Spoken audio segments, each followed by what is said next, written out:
Pour toujours, avec toi. L'hôtel de Sunset Harbor, tome 3. Sophie Love.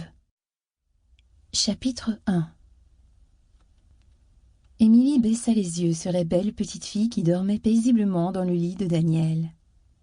Ses cheveux blonds étaient éparpillés sur l'oreiller blanc, et ses traits indubitablement ceux de Daniel. Elle avait l'air angélique. Il faisait sombre à l'extérieur. La seule lumière dans la chambre était un rayon de lune qui passait à travers les rideaux, donnant à la pièce une couleur bleutée. Émilie avait perdu la notion du temps, mais à en juger par l'épuisement qu'elle ressentait au plus profond d'elle, l'aube était proche.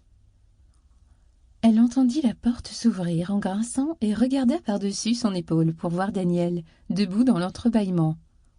La lumière chaude de la cheminée de la remise illuminant sa silhouette. Sa vue seule fit palpiter son cœur. Il était comme un mirage, comme un soldat rentrant de la guerre. « Elle dort encore ?» chuchota-t-il. Émilie hocha de la tête. Même s'il était de retour et debout devant elle, après une absence de 6 semaines, Émilie ne pouvait toujours pas le croire, ne pouvait pas complètement baisser sa garde. C'était comme si elle anticipait le moment où il lui annoncerait qu'il partait une fois de plus, qu'il balayait Chantelle hors de sa vie, aussi vite qu'il y avait amené.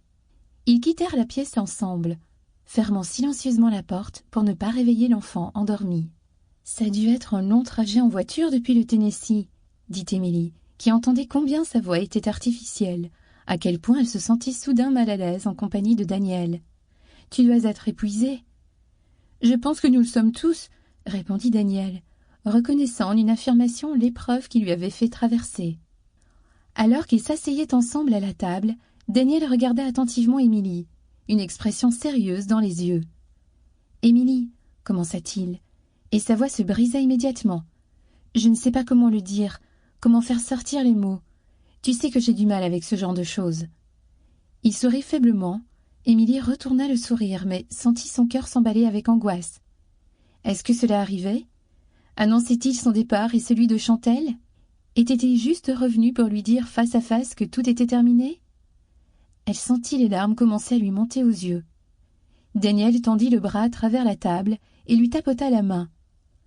Le geste fut tout ce qu'il fallait pour faire déborder les larmes qu'elle essayait de retenir sur ses joues et tomber sur la table.